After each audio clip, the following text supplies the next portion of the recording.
신중호의 신중한 시선 앵커 브리핑을 시작하겠습니다. 미증시는 또 올랐습니다. 다우거래일 같은 경우에는 12거래일 연속 올랐는데요.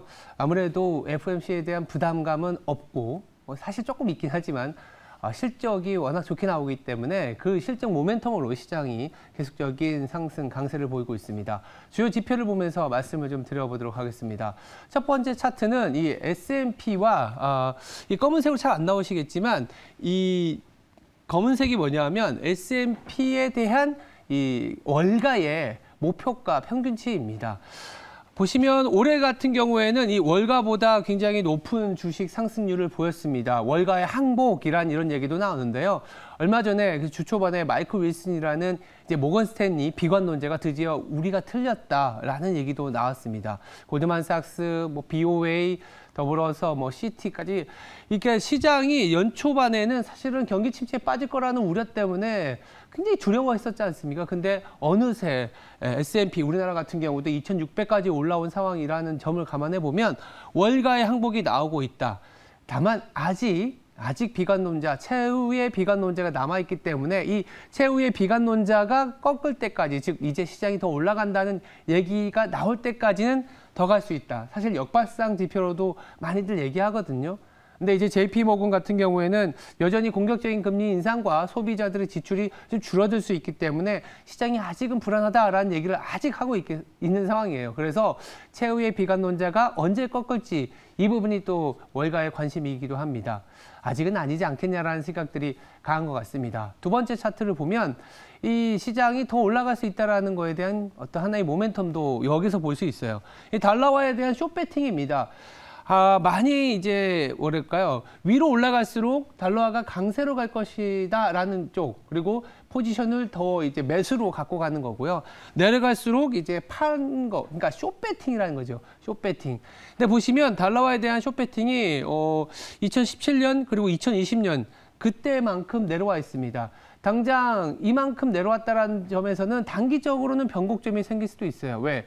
달러화가 이제는 약세로 간다라는 내용이 나와도 워낙 이제 이미 베팅을 많이 했으니까. 근데 거꾸로 그렇다고 해서 단기에 또 급등하는 내용도 아닙니다. 연준이 내일 새벽에 한번 올리긴 하겠지만 이보다 더 강한 제스처 주겠죠, 당연히. 근데 데이터에 의존한 금리 인상을 고려한다? 그럼 데이터는 금리 인상 할 수 없는데, 그러다 보니까 이 달러화 같은 경우에는 좀 안정세를 보이지 않겠냐라는 게 중론입니다. 무슨 얘기냐? 이미 하방에 대한 베팅을 해놨기 때문에 도비시한 내용이 나오지 않을 가능성. 그렇다면 더 이제 약해지지 않을 그런 상황이고, 또 거꾸로 굉장히 강한 코멘트를 하더라도 이미 시장은 알고 있다. 이 정도일 것 같습니다. 다만 최근에 달러화 대비 원화는 강해질 수 있습니다.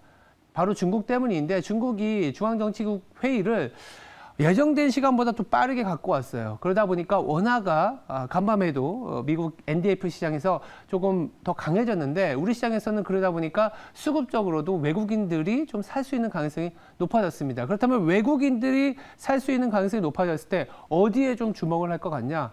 이 다음 차트에서 힌트가 있을 것 같습니다. 오늘 이제 마이크로소프트와 알파벳 또 실적을 발표했고, 우리나라 시각으로 장중에는 또 SK 하이닉스가 실적을 발표하는데, 이 삼성증권의 자료를 좀 갖고 와봤어요. 주요 서버 업체들의 캐펙스 전망입니다.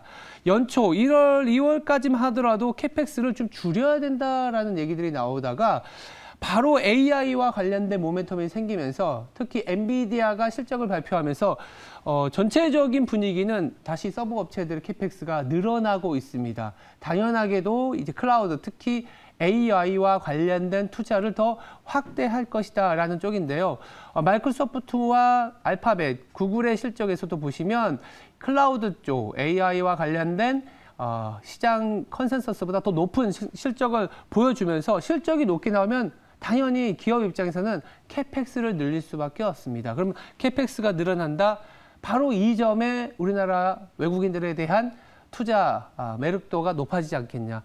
SK 하이닉스가 이 AI, 특히 이제 클라우드 서버 캐펙스와 관련이 있기 때문에 오늘 실적 발표 이후에는 그동안의 2차 전지, 물론 굉장히 큰 역할을 했지만 반도체가 이제 그 바통을 이어받을 가능성도 있지 않겠냐라는 측면에 주목을 하고 있습니다.